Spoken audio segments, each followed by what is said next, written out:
میں آپ کے کہنے پہ ایگزام دوں گا، لیکن اس کے بدلے آپ کو مجھ کو دینا ہوگا کچھ۔ آج وہ بہت سے معمول سے ہٹ کر بیہیو کرتا، اس کی جانب مکمل طور پر متوجہ ہوتا ہوا لہجے میں ایک نامحسوس اضطراب لیے بولا تو نہ جانے کیوں ایک خوف سا ضلع کی رگوں میں سرایت کرنے لگا۔ کیا دینا ہوگا؟ اس کے مضبوط وجود کو شہد رنگ آنکھوں سے خوفزدہ انداز میں دیکھتے ہوئے اس نے کترائے سے لہجے میں استفسار کیا۔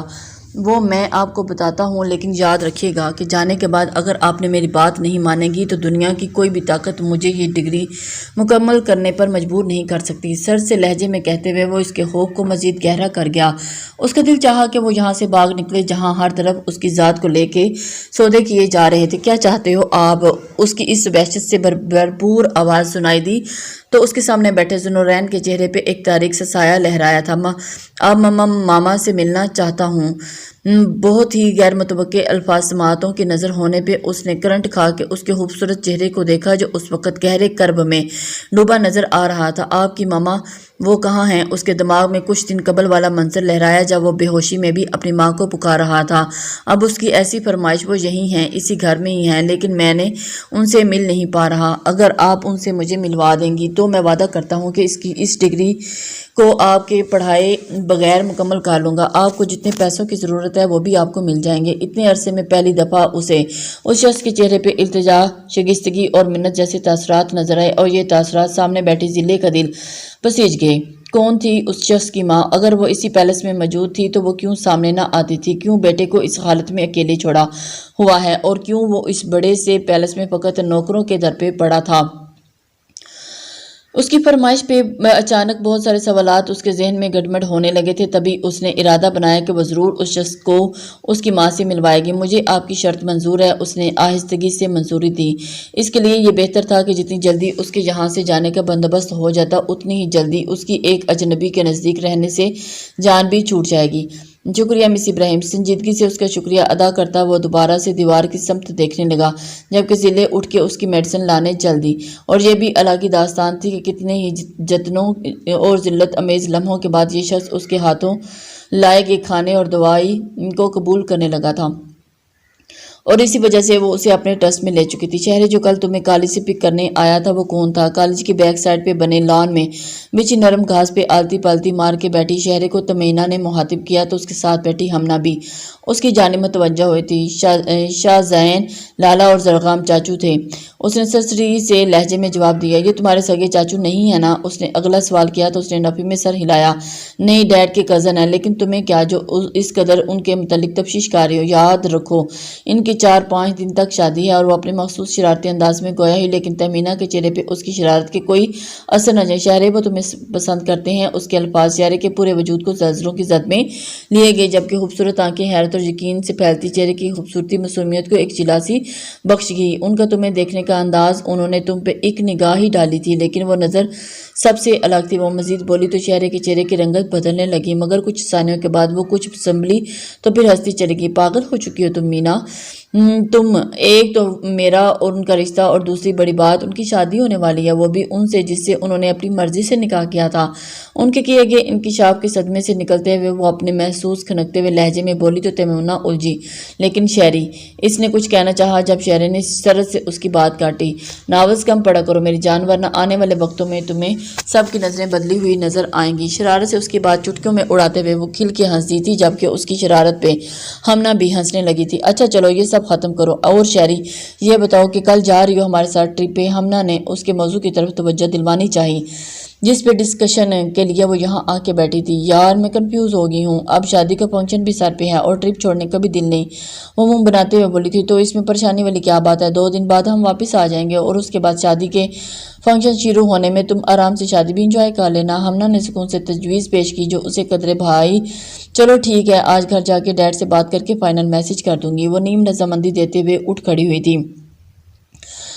چلو اٹھ جاؤ، ڈرائیور آ چکا ہے۔ اس نے دونوں کو اٹھنے کا اشارہ کیا اور وہاں سے باتیں کرتے ہوئے گیٹ کی مانند چل دی تھی۔